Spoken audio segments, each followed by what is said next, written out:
Unfortunate incident হয়েছে।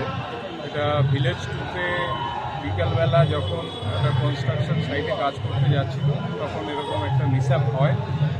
ওখানে 6 জন কাজ করছিল, 11,000 ভোল্টের তার কাজ করে যায়, 5 জন ওখানে ডেথ হয় এবং 1 জন আন্ডার ট্রিটমেন্ট আছে। তো এই যারা ভিকটিম আছে তাদের গভর্নমেন্টের তরফ থেকে সমস্ত রকম কম্পেনসেশনের ব্যবস্থা করা হবে এবং তার সাথে সাথে যে যার কনস্ট্রাকশন সাইট আছে তার এগেনস্টেও লিগ্যাল অ্যাকশন করা হবে। অ্যাকচুয়ালি ভিলেজ টুতে আজকে এখানে একদম প্রান্তিক লেবার যারা সেরকম 5 জনের একটা খুব মর্মান্তিক ইলেকট্রিকিউশনের ফলে মৃত্যু হয়েছে। একদম আমি এসছি এখানে দেখলাম এবং অলরেডি 5টা বডি এখানে আনা হয়েছে হসপিটালে। অলরেডি বাড়ির লোকেরা আসছেন, দেখছি, কথা বলছি। খুবই আনফর্চুনেট ইনসিডেন্ট। পরিবারের জন্য প্রশাসনিকভাবে কি ব্যবস্থা নেওয়া যেতে? অবশ্যই পরিবারের জন্য প্রশাসনিকভাবে যেটা সম্ভব সেটা অবশ্যই করা হবে।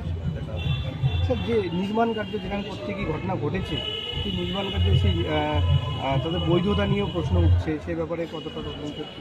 এখন একদম প্রাথমিকভাবে আমরা তো এসেছি, এবার একটু পুলিশ এসছে, তারাও দেখছে, পরবর্তীকালে সেটা দেখা যাবে।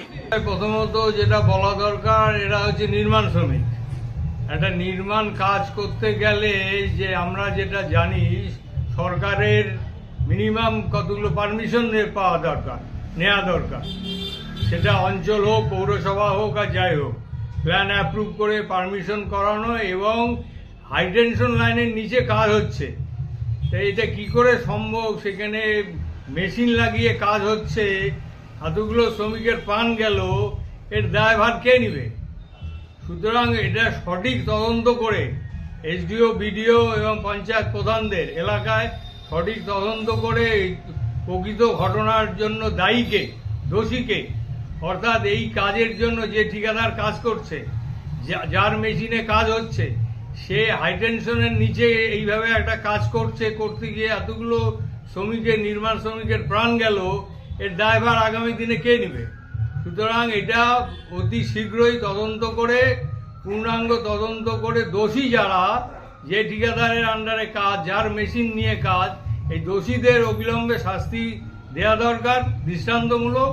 এবং এই শ্রমিকদের যে মারা গেল তাদের পরিবারের দায়ভার হচ্ছে সরকারকে নেওয়া দরকার, অঞ্চলকে নেওয়া দরকার, বিডিওকে নেওয়া দরকার। এটি হচ্ছে আমাদের বিষয়। আর যদি শ্রমিকের তারা নির্মাণের কাজের সাথে যুক্ত, তাদের সরকারি যে সমস্ত সুযোগগুলো পাওয়ার দরকার, ইতিমধ্যে আমরা জানি সরকারের অনেক সুযোগ বামফ্রন্ট সরকার থেকে সেই সময়কাল থেকে শুরু হয়েছিল। নির্মাণ শ্রমিকরা কাজ করতে গিয়ে যদি আহত হয়, যদি মারা যায়, যদি অ্যাক্সিডেন্ট হয়, বিভিন্ন জন্য তাদের যে সরকারি সাহায্য, সেই সরকারি সাহায্যগুলো যাতে আগামী দিনে পায় এবং তার পরিবারগুলোকে প্রতিপালন করার জন্য সরকারের দায়িত্ব নিতে হবে। এই হচ্ছে মোটামুটি আমাদের CI2 থেকে এবং নির্মাণ শ্রমিকের পক্ষ থেকে বলার বিষয়।